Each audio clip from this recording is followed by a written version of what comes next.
Chaque été, mes enfants pleuraient quand grand-mère disait qu'il n'y avait pas de place pour nous. Alors j'ai construit un complexe hôtelier en bord de mer, je l'ai rempli d'amour, et j'ai renvoyé à ma mère ses propres mots cruels.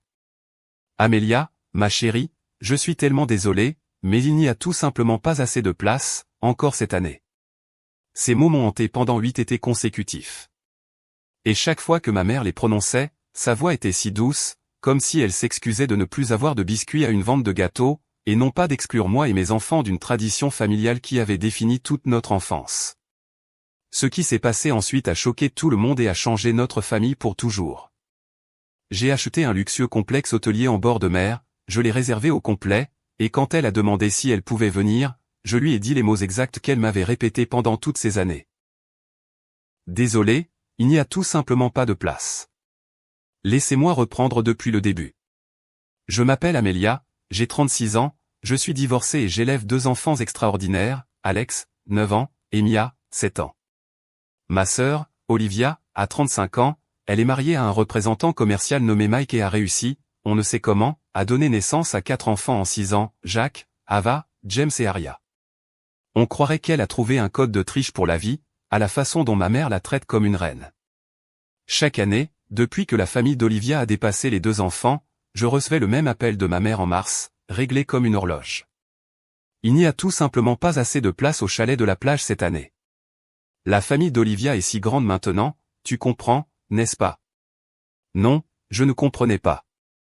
Parce que cette maison avait 4 chambres, 3 salles de bain et une immense terrasse panoramique surplombant l'Atlantique. Largement assez de place. Juste pas pour moi. Pendant ce temps, le clan d'Olivia débarquait avec des bouées, des chapeaux de soleil et assez de snacks pour remplir un distributeur automatique. Ma mère déroulait le tapis rouge, littéralement. Elle remplissait la maison des plats préférés d'Olivia, achetait de nouveaux jouets de plage pour les enfants, et repeignait même les chambres d'amis pour qu'elles correspondent à leur esthétique. Et nous? Alex et Mia restaient assis près de la fenêtre, demandant « Pourquoi on ne va jamais à la maison de plage de grand-mère, maman ?» Que étais-je censé dire? Parce que grand-mère ne pense pas que nous comptons. Le pire, c'est que ce n'était pas juste une question de vacances. C'était une question d'invisibilité. Je m'étais tué à la tâche pour créer une entreprise de design graphique à partir de 0 après mon divorce. Je faisais des journées de 12 heures, jonglant entre les sorties d'école et les appels de clients. Je payais les factures, maintenais les lumières allumées, et pourtant, aux yeux de ma mère, c'est Olivia qui avait réussi. Elle m'appelait, Amélia, qui cherche encore sa voie, comme si j'étais une enfant perdue avec des crayons de couleur et des rêves, et non une chef d'entreprise gagnant un salaire à 6 chiffres.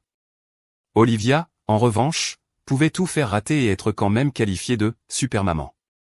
L'été dernier, j'ai décroché un client de rêve. Une grande entreprise de technologie qui voulait une refonte complète de sa marque. Un contrat à 6 chiffres. J'étais fier, excité. Je l'ai dit à ma mère à son dîner d'anniversaire.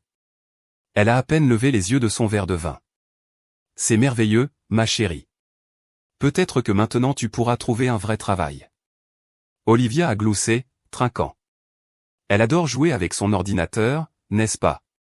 Mais la goutte d'eau qui a fait déborder le vase, ce n'était même pas elle. C'est ce qu'Olivia a dit juste après que maman m'a servi son discours annuel du « pas de place à la plage ». Peut-être que si tu avais une vraie carrière, tu pourrais te permettre tes propres vacances, a-t-elle dit, d'un ton faussement mielleux. Nous ne devrions pas avoir à renoncer à notre temps en famille parce que tu n'arrives pas à reprendre ta vie en main. J'ai souri, hoché la tête, fait semblant d'être d'accord. Mais à l'intérieur, quelque chose s'est brisé. Et quelque chose de plus fort a pris sa place. Je n'ai pas pleuré cette nuit-là. J'ai commencé à planifier. Et ce que j'ai fait ensuite, personne dans ma famille ne l'a vu venir. Le lendemain matin, j'ai fait une liste. Pas une liste de choses à faire, plutôt une liste pour leur prouver qu'ils ont tort. En haut, souligné à l'encre rouge, trouver un endroit mieux que leur stupide maison de plage.